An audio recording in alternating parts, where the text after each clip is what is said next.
Hey guys, we're back to talk Eurovision 2021. We've had the news that it's definitely going ahead with these 4 different scenarios. If you haven't seen our video on that, make sure you check it out. Link down below in the description. But Eurovision's definitely going ahead, and we got some other news today, which is about the hosts. And it's not a huge surprise, is it? We're all hoping that the hosts from 2020 will be back to host the actual show in 2021. It's been confirmed by the EBU that Chantal, Janzen, Smit, Edsilia, Rombley, and Nikkietutorials will be back to host Eurovision 2021 in May. I'm here with Tommy. We've got Stu. We've got Jess. I'm going to talk about the news. We've also got some other news on the slogan. I can never say it. The slogan and the logo and the stage for next year. But guys, the 4 hosts have been announced. How are we feeling about that? You can tell that I'm happy. Tommy? Me too. I'm very, very happy. I'm so excited about this because they did such a good job with the Europe Shine a Light program. And one interesting thing, I'm kind of reading between the lines, but it seems like Nikkietutorials has had a bit of a promotion because previously she'd always been mentioned as the social media kind of correspondent or whatever. But now she's kind of like listed as one of the hosts, which is great because she was so good. She was so pleasant and delightful during the Europe Shine a Light show. So I hope that's the case. We know that Clara's like she's not with us now, but she's like the biggest Nikkietutorials fan. So she's going to be over the moon. She was really hoping to meet her in May this year. And I think that's probably one of her biggest disappointments that she didn't get to meet her idol. But yeah, actually this year she was doing all of the kind of the online interviews, etc. She did do a lot of that virtually on the official Eurovision YouTube channel. So if you haven't seen those, go and check those out on the official channel. But yeah, I wonder how she will be involved this year. Jess, you said that you were happy. Yeah, very happy to see them all back. Very happy that they all finally get their chance to properly host the show rather than kind of the show that we got in May. And also happy that Nikkie's been given like an upgrade or like a promotion as such. Upgrade. That's the word, promotion. But I'm wondering, provided that we have a green room or some kind of green room in the arena, could she be like the person that goes and talks to all the artists and then has a bit of a fun segment on the side? Maybe. Who knows? I think that would be great because her dynamics when she was doing those one-on-one interviews with all the contestants from this year, it was so good. Even though it was on YouTube, she was just really good at kind of having a fun time with them. And yeah, she'd be perfect for that role, I think, the green room kind of interviewer. Well, I don't think we ever found out who was going to be doing the green room in this year's Eurovision, did we? We just knew who the 3 hosts were, but we never knew how they were going to be. And, you know, one of them is always the green room host. Yeah, there was never really a designation of what roles they would have. But, I mean, we got to see a little bit of their chemistry together in the allocation draw, which was the only event that really happened before the cancellation. But then, you know, when Europe Shine a Light was broadcast, we got to see them as well. So yeah, I mean, it's great to see that it is going to be the same crew as well as you mentioned, the same slogan and logo and the same stage. So yeah, I mean, I suppose it's also nice that they don't have to plan everything again from the ground up, because somebody could have said, okay, we've already used this, and even though you know, it never went ahead, we want totally new ideas. But things are it looks like they're planning to put on the 2021 show exactly how they wanted the 2020 show to go. As it should be, I think, because there was so much work that had gone into preparing that show. I mean, it obviously got cancelled quite late on. I think they'd already started building the stage. So the stage is already made. It's already there. And I have to say, from the design that we saw, the stage looked absolutely fantastic. I was really looking forward to seeing those performances on that stage. And probably, I think, in my opinion, would have ended up being one of my favourite stages ever of the contest. So I'm glad that they're carrying that over. They're carrying over, I'm going to get it right, the slogan and the logo as well. So we're still opening up for 2021. So they've said the stage is going to be carried over because it's already prepared, which makes total sense. Apart from that, a lot depends on what is possible at the time, the availability of those involved, and what fits the spirit of 2021.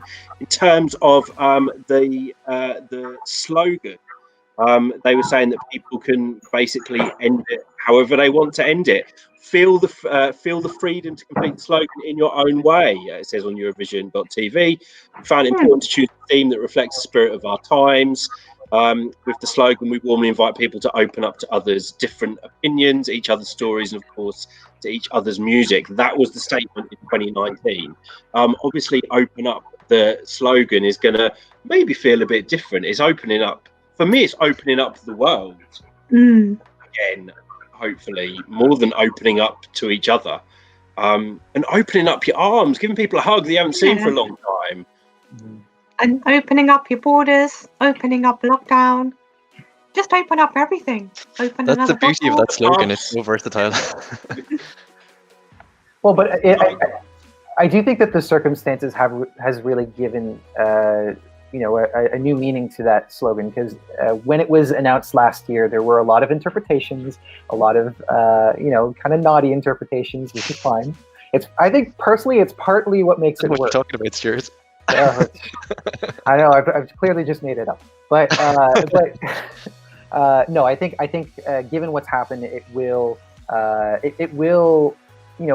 instill this kind of desire for Eurovision to happen, because we do want to open up. We do want people to embrace the beauty of it. So yeah, I think it's kind of convenient that it's worked out that way, but it is what it is, and hopefully it will be exactly how we want it to be.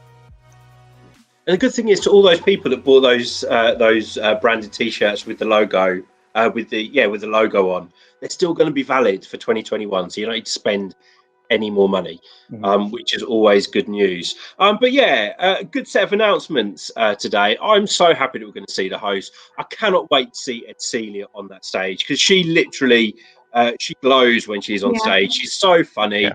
I love her vibe. I love her personality.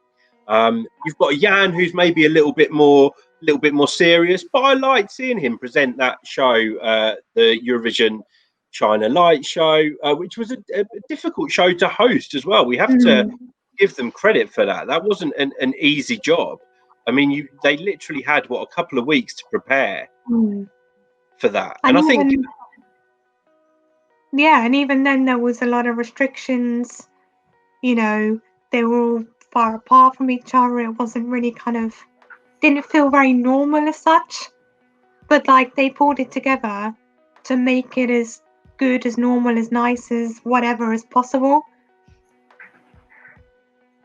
Yeah, all I'm going to say is no singing in 2021. I always cringe when I see the host sing. I don't know what it is. I don't know. I just don't like hosts unless singing. You're Mans and Petra. I was just going to say, yeah. And that's a good exemption. And there aren't too many countries that could live up to that level of an interval act where the hosts are singing. And between the three of them, four if you include Nikki, but I don't know what her vocal chops are. But the three confirmed hosts who will be on the stage, they've all got musical chops. So if they're able to pull off another Love, Peace, then I am totally fine with that. Oh, to be fair, Edsilia's a great singer as well, actually. So I wouldn't mind seeing her singing. The other thing I'm wondering is, Nikkietutorials going to be doing all their makeup? Probably not all their makeup, but I would love to see. I'd love to see her do, maybe even Montaigne's makeup, because Montaigne is very quirky, and she's got a very unique artistic sense. So I'd love to see what Nikkietutorials' spin on that would be. What I love about Nikki, she had her own pop-up makeup bar somewhere around the arena or the press centre, and anyone that wants to get dolled up could just get dolled up. Yeah, can you imagine the queue for that? What I love about her videos is she always does half the face, so she'll do half the face. Can you imagine Edsilia and Chantal coming out with just half of their makeup done? But no, it's really exciting news. I'm getting pumped now for Eurovision 2021. No matter in what form it comes, I literally cannot wait. I can't believe that it's a year and a half now since we were celebrating Duncan's win in Tel Aviv, and it feels strange that was our last Eurovision experience. So I'm pumped. I cannot wait. Can't wait to see these 4 hosts back. What are you looking forward?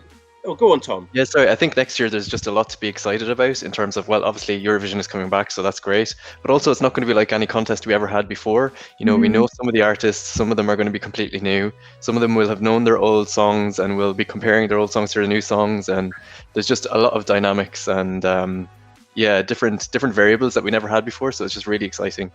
Yeah, I'm looking forward to the national finals selection as well, where previously it would have been lots of different acts, but now it might be, for example, in Israel, you know, 1 act and lots of different songs to choose between.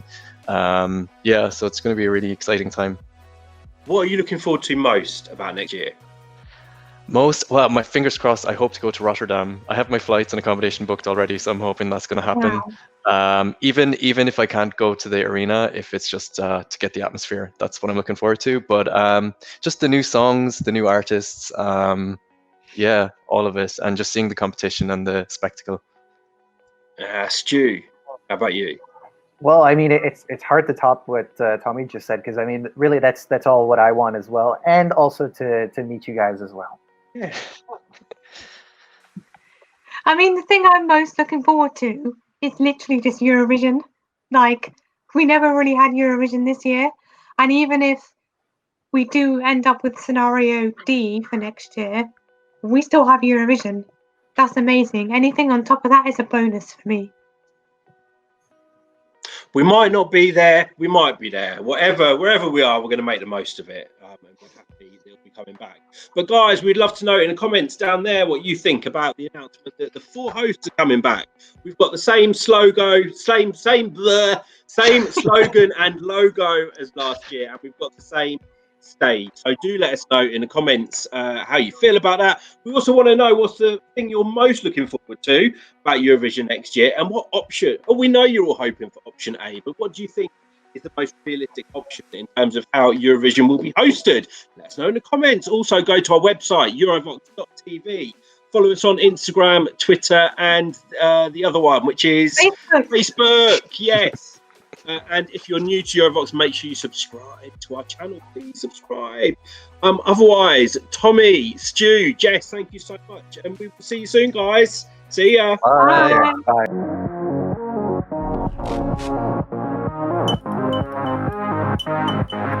Bye.